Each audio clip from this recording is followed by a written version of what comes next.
গণিত পরীক্ষা চলতেছে, তোমাদের বার্ষিক পরীক্ষা চলতেছে। এখানে দেখো বার্ষিক মূল্যায়ন সমষ্টিক মূল্যায়ন 2024-এর একটা প্রশ্ন, স্কুল প্রশ্ন। তোমাদের আজকের বিষয় নিয়ে আলোচনা করবো আমরা গণিত। তো গণিতে এখানে থাকবে, দেখো আমাদের সময় থাকবে 3 ঘন্টা এবং পূর্ণমান থাকবে 100। তো কোন অংশগুলো থেকে আমাদের এই স্কুলে অর্থাৎ জয়শ্রুতি ইউনিয়ন উচ্চ বিদ্যালয় কলেজের এই স্কুলে কোন অংশ থেকে প্রশ্ন করা হয়েছিল সেই সম্পর্কে তোমাদের একটু আলোচনা করে দিই, এবং এটা তোমাদের জন্য খুব কাজে লাগবে। প্র্যাকটিস করতে পারো এবং মনে রাখতে পারো যে এভাবে প্রশ্ন হবে এবং এই টপিকগুলো থেকে প্রশ্ন হবে। তো লেটস গো, আমরা শুরু করতে পারি।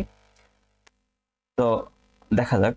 তো আমরা প্রথমে দেখো এখানে বহু নির্বাচনী প্রশ্ন বলছে যে 5% মুনাফায়। তো আমাদের প্রশ্ন থাকবে 15টা। তো এরকম প্রশ্ন থাকবে 15টা, অর্থাৎ আমাদের চক্রবৃদ্ধি হার থেকে প্রশ্ন থাকতে পারে। তারপর সংখ্যা যে পরিসর নির্ণয় করতে বলতে পারে। তো তারপর দেখো এখানে রাশিগুলো লসগু গসক অর্থাৎ লসগু গসক সম্পর্কে আমাদের সম্মুখ ধারণা থাকতে হবে। ওকে, তারপর আমরা যদি বলি যে এই যে আমাদের আরেকটা প্রশ্ন আছে, আমাদের প্রশ্ন আছে যে একটু যদি 4 ইঞ্চি রুমের হয় তাহলে এটা কয়টি বক্স লাগা প্রয়োজন হবে। এটা আমাদের ওই যে তোমাদের অধ্যায় আছে ঘনবস্তুতে ত্রিপদী দ্বিপদী রাশি, সেই অধ্যায়ের প্রশ্ন এটা আমাদের। তারপর আমাদের যে 5 নম্বর প্রশ্ন আছে, 5 সেন্টিমিটার বিশিষ্ট কোন বৃত্তের কোন একটি চাপের কেন্দ্রে এত ডিগ্রি কোণ উৎপন্ন করে সেই ক্ষেত্রে আমাদের বৃত্তের চাপটি নির্ণয় করতে হবে। সেটা আমাদের বৃত্তের যে অংশ আছে সেই অংশের ক্ষেত্রফল অংশ। তারপর আমাদের 6 নম্বর বলছে দেখো বাইনারি সংখ্যার পদ্ধতিতে যে কোনো সংখ্যাকে শূন্য দ্বারা ভাগ করলে ভাগশেষ কত হবে। তো এটা আমাদের বাইনারি সংখ্যা থেকে প্রশ্ন। তারপর লাভ ক্ষতি থেকে প্রশ্ন করা আছে। তারপর দেখো আছে এখানে পরিসর নির্ণয় করতে হবে, শ্রেণীর প্রাপ্তিমান কত। তো এইভাবে আমাদের 15টা প্রশ্ন থাকবে। 15টা প্রশ্নে 15টা নৈবিত্তিকে আমাদের কি করতে হবে, অ্যান্সার করতে হবে। তারপর এখানে সংখ্যাগুলোর মধ্যে গড় কত, গড় নির্ণয় করা শিখবা। হ্যাঁ, তারপর ডিজিটাল যন্ত্রে কোন ধরনের ব্যবহার করা হয়, কোন ধরনের সংখ্যা ব্যবহার করা হয় এটাও শিখতে হবে। আর সংক্ষিপ্ত পদ্ধতিতে সূত্রগুলো, আমাদের যে সংক্ষিপ্ত পদ্ধতি গণনার সূত্র, তারপর আমাদের প্রশ্ন হতে পারে মধ্যক নির্ণয়ের সূত্র, তারপর প্রচুর নির্ণয়ের সূত্র, এই সূত্রগুলো তোমরা একটু মুখস্থ করে রাখবে। ওকে, তারপর আমাদের বৃত্ত থেকে কোন ধরনের প্রশ্ন তোমরা দেখো, যদি এই ধরনের প্রশ্ন হতে পারে যে কোন বৃত্তের যে এবিসিডি পরস্পর ছেদ করলে এবং এবি ও সিডি এর একটি সঠিক কোনটা হবে। তো সঠিক যে উত্তরটা হবে সেটা আমরা উত্তরটা এখানে লিখবো। তারপর বলছে দেখো একটি রাশি উৎপাদক হলে তা উৎপাদক আমরা বিশ্লেষণ করে শিখতে হবে যে উৎপাদকের মেয়ের নাম কি করে, সেই অংশটা আমাদের লিখতে হবে। তো এইভাবে 15টা প্রশ্ন উত্তর আমরা দিব। হ্যাঁ, তারপর এক কথা প্রশ্ন উত্তর থাকবে 10টা। তো 10টার মধ্যে আমাদের 10টা উত্তর দিতে হবে। এইভাবে প্রশ্নগুলো থাকতে পারে। দেখো এইভাবে প্রশ্নগুলো আমাদের উত্তর থাকতে পারে, এভাবে সবগুলো প্রশ্ন উত্তর থাকতে পারে। তারপর দেখো গাণিতিক গড় এ দ্বারা কি বোঝায়। তো এই বিষয়গুলো আমাদের আসলে সম্মুখ ধারণা থাকতে হবে যে এই বিষয়গুলো আমাদের কি বোঝায়। তো আয়তলেখ ওয়াই অক্ষ বরাবর কোনটি ধরা হয়। তো বেসিক বিষয়গুলো আমাদের আসলে নৈবেদিক এবং এক কথা প্রশ্ন উত্তরে আসতে পারে।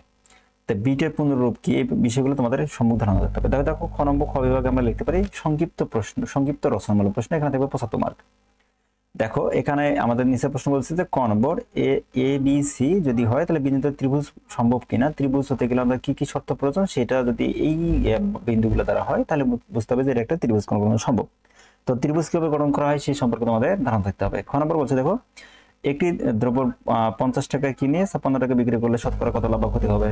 তো লাভ বা ক্ষতি সম্পর্কে আমরা দেখতে হবে। তারপর আমরা গ নম্বরে বলছে যে 22, 16, 26, 27, 36 এই উৎপাদক মধ্যক নির্ণয় করো। তো এখানে মধ্যক নির্ণয় করা শিখলে তোমাদের এমসিকিউ তো কাজে লাগবে এবং সংক্ষিপ্ত প্রশ্নও কাজে লাগবে। তারপর খ নম্বর বলছে আয়তাকার ক্ষেত্রের দৈর্ঘ্য প্রস্থ 4 গুণ পরিসীমা যদি এত সেন্টিমিটার হলে তাহলে আমরা ক্ষেত্রফল কিভাবে নির্ণয় করব। তো ক্ষেত্রফল নির্ণয়ের বিষয়টা আমাদের শিখতে হবে। তারপর 9% হারে 2000 টাকার যদি 10 বছরের মুনাফা 8% হারে এত টাকা হয় তাহলে মুনাফা সমান, অর্থাৎ মুনাফা আসলে যে চক্রবৃদ্ধি মুনাফা আছে সেটা আমাদের অঙ্ক শিখতে হবে।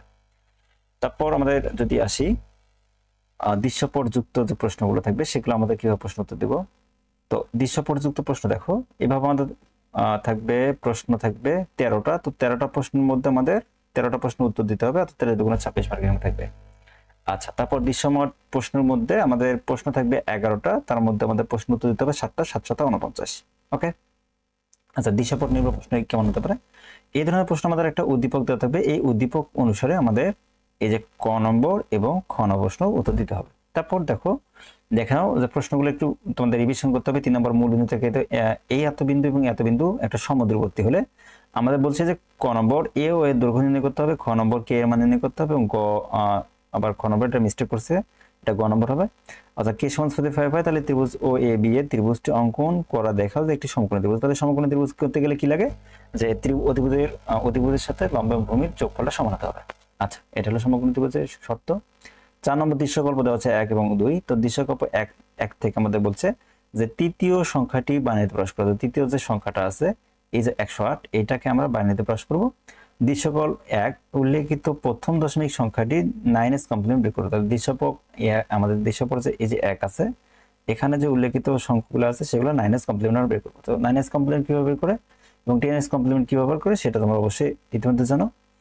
আচ্ছা, তারপর আমাদের গ নম্বর বলছি, দেখো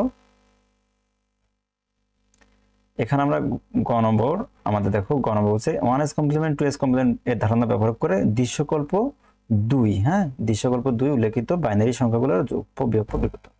আচ্ছা, তারপর 5 নম্বরে আমাদের বলছে 5 নম্বরে একটা বিদ্যালয়ে শিক্ষার্থী পজিশন শিক্ষার্থী প্রাপ্ত নম্বর দেওয়া আছে, কেউ 61 কেউ 65 পাইছে, তাই না? তারপর দেখো কেউ 60, তারপর কেউ 55, তারপর 77 এরকম করে পাইছে। তো এটাতে আমাদের প্রশ্ন হবে যে ক নম্বর আমাদের প্রশ্ন কি বলছে যে শ্রেণী ব্যবধান 5 ধরে গণসংখ্যা নির্ণয় সারণী তৈরি করো, একটা সারণী তৈরি করতে হবে, আর বলছে সারণী থেকে মধ্যক নির্ণয় করতে হবে। 6 নম্বর প্রশ্ন বলছে যে এত এত এত একটা রাশি দেওয়া আছে, এগুলো কয়েকটা রাশি দেওয়া আছে, এই 4টি রাশির মধ্যে প্রথম দ্বিতীয় তৃতীয় রাশির গসাগু নির্ণয় করতে হবে। গসাগু কিভাবে নির্ণয় করে সেটা তোমরা জানো, আর দ্বিতীয় চতুর্থ রাশির লসাগু কিভাবে নির্ণয় করে সেটা তোমরা জানো, সেটা লিখতে হবে। 7 নম্বর বলছে শামীম সাহেবের এত টাকা পুকুর, এত প্রস্থ দৈর্ঘ্য উচ্চতা গভীরতা দেওয়া আছে। তো আমাদের বলছে ঘনক ও আয়তকার ঘনবস্তুর মধ্যে দুটি পার্থক্য লিখতে হবে। আর বলছে যদি প্রতি ঘনমিটার পুকুর খনন করতে 100 টাকা ব্যয় হয় তবে শামীম সাহেবের কত টাকা খরচ হবে সেটা বের করতে হবে। তারপর গ নম্বরে দেখো এইভাবে প্রশ্ন উত্তর দিতে হবে। আমাদের এভাবে প্রশ্ন উত্তর দিতে হবে, আমাদের 10টা প্রশ্ন থাকবে, তার মধ্যে আমাদের 7টা প্রশ্ন উত্তর দিতে হবে। ঠিক আছে, প্রশ্নগুলো দেখে নাও এবং তোমাদের এই প্র্যাকটিস করো, তোমাদের এই প্র্যাকটিস সেটাই কাজে লাগবে। ভালো থেকো, সুস্থ থাকো।